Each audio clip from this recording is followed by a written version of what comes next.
በቀጣይ ዓመት የማይክል ካሪክን ቲም ሊያፈርሱ የሚችሉ ሁለት ተጫዋቾች ወደ ማንቸስተር ዩናይትድ ተመልሰዋል ማለት ነው። አንድሬ ኦናና እና ማርከስ ራሽፎርድ ሁለቱም ተጫዋቾች በውሰት የሄዱባቸው ክለቦች እንግዲህ የመግዛት አማራጩን አንፈልግም ብለው ወደ ክለቦቻቸው ሰደዋቸዋል ማለት ነው። እኔ ግር የሚልኝ የማንቸስተር ዩናይትድ ተጫዋቾችን ለምን ክለቦች እንደማይፈልጉ እኛ የመሸጥ ጉጉት ስለሚኖረን ይመስለኛል የማይፈልጓቸው እንጂ አሁን ማርከስ ራሽፎርድ ያሳየው ፐርፎርማንስ 30 ሚሊዮን ዩሮ አይደለም እንደው ስንት ሚሊዮን አይገባውም። ነገር ግን ባርሳም ጠገበ በቃኛ መሸጥ ስለፈለግን ማለት ነው። አንድሬ ኦናናም እዛ አሪፍ ነበር፣ ነገር ግን እነሱም ቢብለው ሰደውታል። ስለዚህ ያው የኦናና ጉዳይ ችግር የለውም፣ ምክንያቱም ይዘፈዘፋታል። ሁልጊዜም አንድ ቲም አንድ በረኛ ነው ሁልጊዜ የሚጠቀም፣ ይዘፈዘፋታል መጥቶ ቤንቹ ላይ። ከዛ አማራጭ ሲያጣ ክለብ ይለቃል፣ በራሱ ጉዳይ ችግር የለውም። ማርከስ ራሽፎርድ ግን ደስ ይለኛል። እኔ ግን እዛ ቦታ ላይ ማን ያለ ማቲያስ ኩኛ።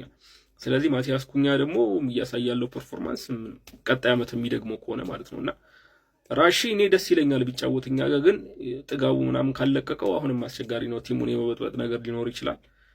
ማይክል ካሪክ ጋር እንግዲህ አወኩሽናኩሽ ይሆናል፣ ወይም ደግሞ ጅልስናቸው ወይም አንድ ላይ መጫወታቸው ጀለስም ሊያረጋቸው ይችላል፣ አይታወቅም። አንዳንድ ጊዜ ተጫዋቾች አሰልጣኝ ሲቀይሩ ጸባያቸውም ፐርፎርማንሳቸውም ሲቀየር አይተናልና እንደዛም ሊሆን ይችላል። ምክንያቱም ማጉዌርን እንኳን አይዩት አሁን እንዴት እንደተሻሻለ ማለት ነው።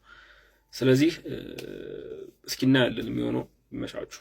ባርሴሎና ምን ነው አፈላ ደሃነህ ቢያሳዝነኝ እኔ በ30 ምናምን ብለህ ታፈላለህ እንዴ? እንደኔ አትሌቲኮ ማድሪድ 150 ልበል እንዴ? አንተ በጣም አፈላህ፣ በጣም አፈላህ። እናቴ ቀጣይ ስትመጣ 100 ሚሊዮን ነው የምለው። በቃ እንደውም አንተ በጣም አፍልተሃል። በቃ አልተመቸኝም። በቃ 100 ሚሊዮን ካለመጣ ራሽፎርድ የለም፣ ጨርሻለሁ።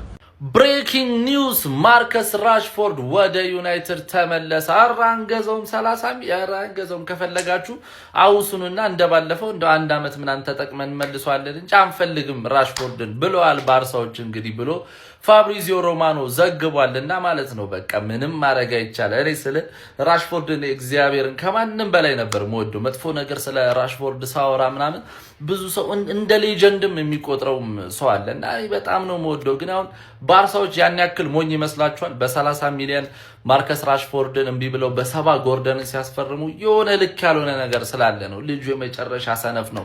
ልጁ እኮ እኔ ማርያምን ከኪሊያን ምባፔ የሚተናነስ ፖቴንሻል የለውም ብዬ ስንት እኮ ተከራክሬለታለሁ፣ ስንት ቦታ ተሟግቼለታለሁ።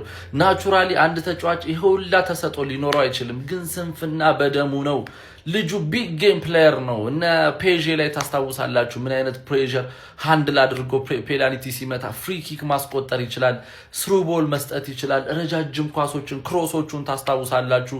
ሹቶቹ በጣም ስትሮንግ ናቸው። ልጁ በጣም ፈጣን ነው፣ ስትሬንግዝ አለው። በቃ ቢግ ጌም ፕሌየር ነው። ትንሽ ፊኒሺንግ ላይ ቢያስተካክል የሚገርም ልጅ ነው። ግን ስንፍና በደሙ ነው። ስንፍና ደም ውስጥ ነው ያለው።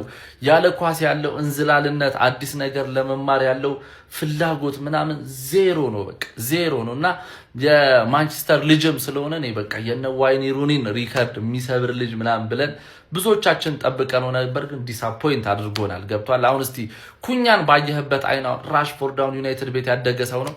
ጋርናቾ አሁን ዩናይትድ ቤት ያደገ ሰው ነው።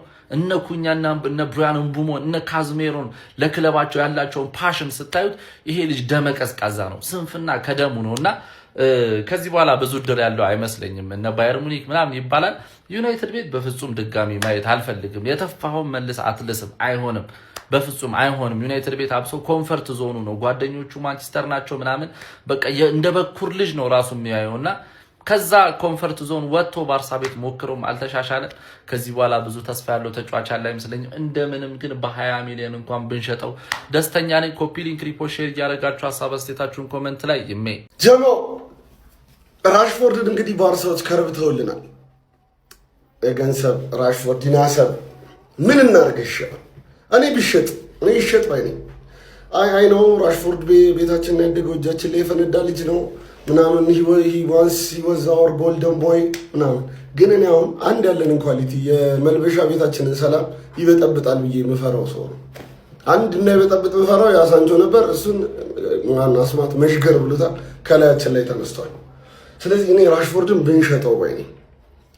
ራሽፎርድን ሸጠን ሌላ አሪፍ ቤንች እንደ ባርሴሎና እኮ ጥግብ ያደረገው ጥጋብ ውጥር ያደረገው ቲም ራሽፎርድን በ30 እምቢ ራሽፎርድ ጎርደንን በ80 የወሰርክ ሰውዬ ራሽፎርድ እኮ ለሀገሩ ቤስት እኮ ነው። አሁን የዓለም ዋንጫ ጎርደን ነው ቤንቹ።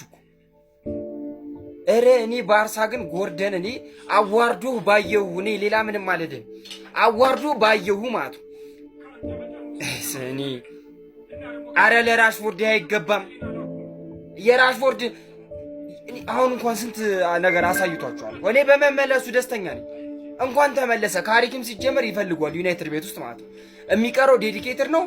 ጥሮ ግሮ ይበላታል። በስርዓት እየተመለሰ እየተከላከለ ይጫወታል። እንዴት ውጤታማ እንደሚሆን ሁሉም ሰው እኮ የራሽፎርድን ፕሬም ሲንቀጠቀጥ እኮ ነው የሚፈረው። ሲንቀጠቀጥ ማለት ነው። ኧረ በስመ አብ ለራሽፎርድ 30 እምቢ አለ። በጣም ነው ያፈርኩት። እኔ በባርሳ ነው ያፈርኩት የሆነት።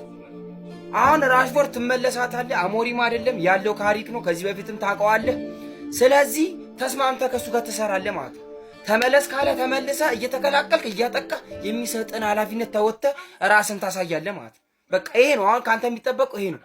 ችሎታ ማሳየት ነው ያለብህ እንጂ አንተን አሁንም እንደገና ለባርሳ በፍጹም ዩናይትድ በእንትን መላክ የለበትም በፍጹም ማለት ነው። ከገዜ ግዛ ካልሆነ ተመልሰ ራስን ታሳያለህ። ኧረ በስመ አብ